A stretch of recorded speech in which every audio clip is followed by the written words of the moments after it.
नमस्कार, मैं हूं राहुल राजपूत। सीएम योगी को लेकर अफजाल अंसारी के बदले सुर किसी को हजम नहीं हो रहे हैं। सीएम पर लगातार बयानों से हमला करने वाले अफजाल अब योगी आदित्यनाथ की तारीफ कर रहे हैं। सियासी गलियारों में इसके भी कई मायने निकाले जा रहे हैं। वो क्या मायने, देखिए।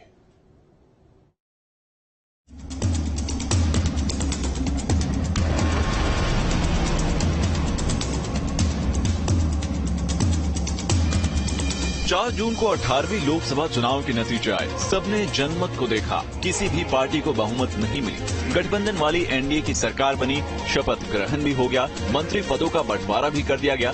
लेकिन अभी सियासी गलियों में सत्ता में दखल देने की सुगबुगाहट बनी हुई है। कोशिश फूट डालो राज करो की, कोशिश एनडीए को कमजोर करने की, कोशिश दिल्ली पर अधिकार जमाने की। ये हम क्यों कह रहे हैं, आपको इस बयान को सुनने के बाद शायद कुछ अंदाजा लग जाए।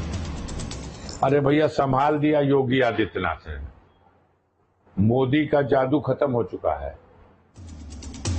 योगी जी की तारीफ करने वाले ये माननीय गाजीपुर के नव निर्वाचित सांसद अफजाल अंसारी हैं और ये मुख्तार अंसारी के सुपुत्र भी हैं। आज से कुछ दिनों पहले मुख्तार अंसारी की मौत हो गई थी। तब ये माननीय आरोप लगाते नहीं थक रहे थे कि योगी सरकार की पुलिस ने इनके पिता की हत्या कर दी। योगी सरकार पर इनके आरोपों की बौछार रुकने का नाम नहीं ले रही थी। लेकिन अब इनके सुर इतने बदले हैं कि ये सूबे के सीएम की तारीफ करते नहीं थक रहे। अरे भैया, संभाल दिया योगी आदित्यनाथ ने। मोदी का जादू खत्म हो चुका है। आप बताओ, मोदी जहां से चुनाव लड़े, बगल में चंदौली नहीं बचा, गाजीपुर नहीं बचा, मछली शहर नहीं बचा, तीन तरफ से बनारस घिरा हुआ है, तीनों सीट हार गए। और मीडिया हमारा कहता था कि मोदी जब लड़ते हैं तो उनकी हवा जो है पूरे पूर्वांचल में और उसके बाद बिहार में और बंगाल तक चली जाती है। इनका कहना है कि भले ही यूपी में बीजेपी का प्रदर्शन खराब रहा, सीटें केवल 33 आई, लेकिन जितनी भी सीटों पर जीत हुई, ये सब योगी की मेहनत का नतीजा है। हमारा ये मानना है कि 33 सीट जो मिली है उसमें 30 सीट योगी आदित्यनाथ के प्रयासों, मेहनत और उनके चेहरे पर 30 सीट लौट के आ गई। कुछ सीटों पर जीत का क्रेडिट उन्होंने नरेंद्र मोदी को भी दिया और कहा कि 2 से 3 सीटें नरेंद्र मोदी के नाम पर भी आई हैं। लेकिन सांसद साहब साथ साथ ये भी कह गए कि वाराणसी में प्रधानमंत्री की हैट्रिक योगी की मेहनत का नतीजा है। 3 सीट होगी जो भारतीय जनता पार्टी, उनका समीकरण या मोदी जी के चेहरे पे आई होगी। अंतिम चरण में योगी आदित्यनाथ ने बनारस में आकर के एकदम खूंटा गाड़ करके इस बात का प्रयास कर दिया और अपने लोगों को तेज किया कि किसी भी सूरत से मोदी जी को जिता देना है। और नहीं, यकीन मानिए, मोदी जी भी चुनाव हार गए होते अगर इतना मजबूती से योगी आदित्यनाथ न।